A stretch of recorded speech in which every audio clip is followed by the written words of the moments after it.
Today we're assembling our Highland 4-poster bed. This model is a king size in cherry with a boucle headboard. First, we slot the dowels into the footrail and the side rails of the bed, tap with a mallet if needed. Next, we slot the footrail onto the legs of the bed to be used at the foot end. These are plain legs with only holes for the fittings, whereas the legs for the head end also have slots for the upholstered panel. Then we attach the fittings to the footboard rail.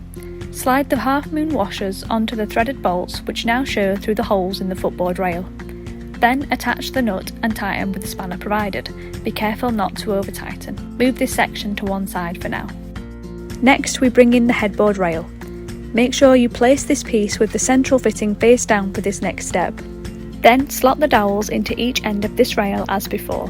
Then screw the threaded bolts into the internal fittings on the headboard legs.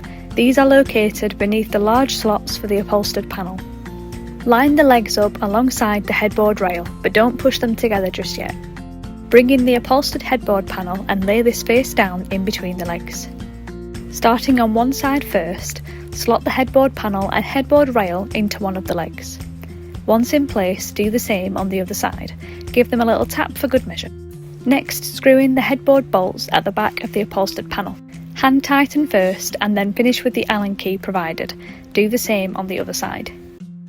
Next, stand this whole section up and attach the fittings to the inside of the headboard rail. Following the same steps as before, attach the half-moon washer followed by the nut and tighten with the spanner provided. Be careful again not to over tighten. Then screw in the threaded bolts at the front of the piece you have made. These are to attach the two sections of the bed together. Now bring in the part we made earlier. We attached the side rails off screen, but they follow the same principle as the rest of the fittings using the half-moon washers, nuts and spanner. Carefully line up the side rails with the bolts on the headboard legs. The bolts on the headboard slot into the holes on the side rails, and the dowels in the side rails line up with the holes on the headboard legs. Attach the fittings again as before, tightening with the spanner provided. Tighten the fittings at all four corners, but be careful not to over tighten. Now bring in the centre rail and slot into the pre-existing fittings at the head and foot end of the frame.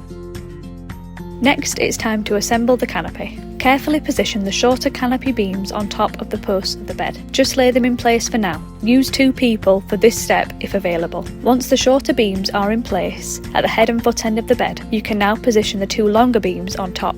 The shape of the beam should naturally come together at the corners. Next, screw in the canopy bolts at all 4 corners. Don't tighten with the Allen key just yet. Just attach the bolts by hand to secure things for now.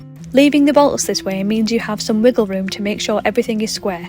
Once you're happy that everything is lined up, go in and tighten the canopy bolts with the Allen key provided. For the final step, we attach the end caps to each of the slats. There's quite a lot of slats, so we'll speed this part up for you. To finish, we simply slot the slats into place down the whole length of the frame, lining them up with the pre-drilled holes on the centre rail and side rails. Step back and admire your handiwork. You just assembled a 4-poster bed from Natural Bed Company.